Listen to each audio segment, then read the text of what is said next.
Gen Zs, TikTokers, kila mtu. God is good and all the time. Mimi nimechosalimiana kwa hiyo. Bwana Yesu asifiwe, Bwana Yesu asifiwe. Huko nyuma, asante sana.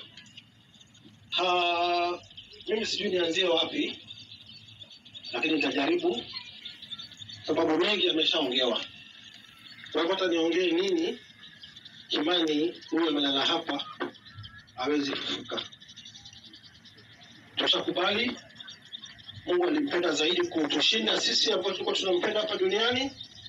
Basi Mungu asante kwa zile siku kidogo mimi nimekuwa na Kimani na watu wengine, kwa sababu tulimjua Kimani kwa hii kazi yetu ya kusaidia Wakenya na watu sana sana wale wasiojiweza. Wengi wanaona, let me say my critics, wengi wanaona mimi nafanya kazi ya PR, lakini kwa wale ambao hawajui, mimi ndio president wa Good Deeds in Kenya.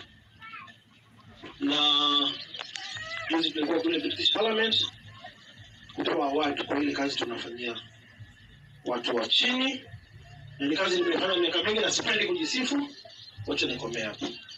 Kwa hivyo mimi kwa niaba yangu, Songo Rescue Team na rafiki zangu kule Nairobi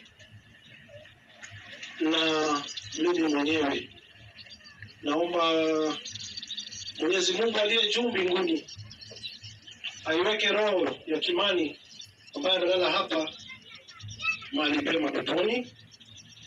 Kwa familia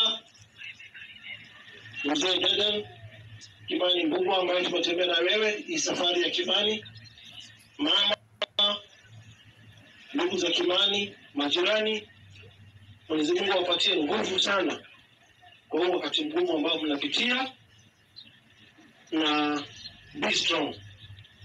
Hii ni mambo ya kawaida, kwa sababu nimekuwa mazishi mingi hapa Mbaraka County, na mimi kwa nikiongea kila mazishi, kwa sababu kifo kitatupata sisi sote. Sisi sote ni maiti watarajiwa.